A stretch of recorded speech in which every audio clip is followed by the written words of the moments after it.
Oui, alors pourquoi je suis Office Me?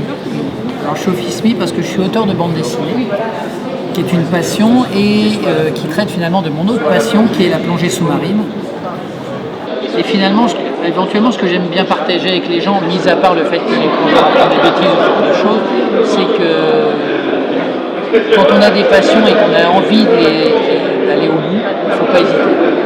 Que c'est possible en fait de faire des bouquins, de faire de la plongée, d'aller voir tous ces beaux fonds marins.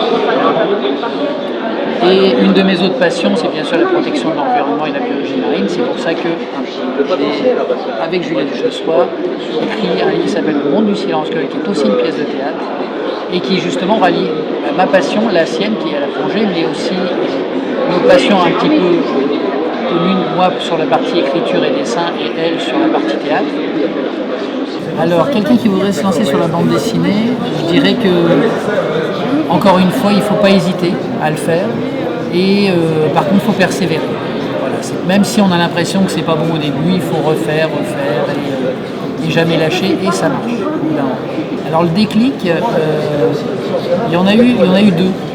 Le premier déclic, tout a commencé sur un bateau de croisière où j'ai accueilli plusieurs photographes qui publiaient et qui faisaient un stage photo, donc un stage haut niveau photo. Il y avait entre autres Fred Di Meglio, Philippe Joachim, Jean-Pierre Nicolini, qui sera là ce soir, je crois d'ailleurs. Et à la fin de la croisière, il y a Philippe Joachim qui me propose éventuellement de faire un bouquin sur la mer Rouge.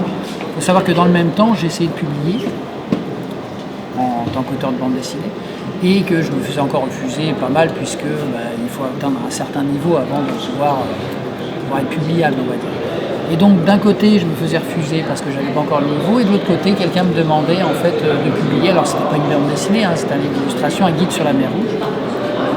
Et donc ça a été le premier déclic. On l'a fait ensuite avec Fred Di Meglio, mais quoi qu'il arrive c'était la même bande.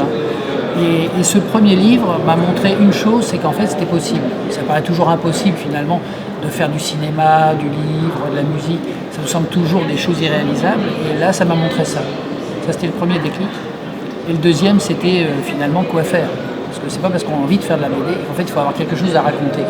C'est peut-être ça le déclic, c'est de comprendre que faire un bouquin, ou faire un film, ou écrire une grande symphonie, il faut avoir quelque chose à raconter. Si on n'a rien à raconter, en fait, on n'est pas vraiment à sa place, je dirais.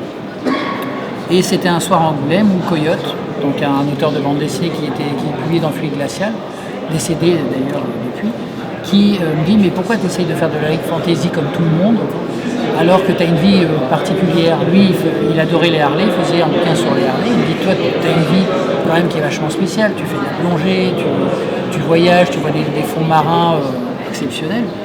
Fais quelque chose en fait, sur ce que tu connais, ce qui te passionne. » Et c'était le deuxième déclic qui a donné Bravo. des plongées. Merci.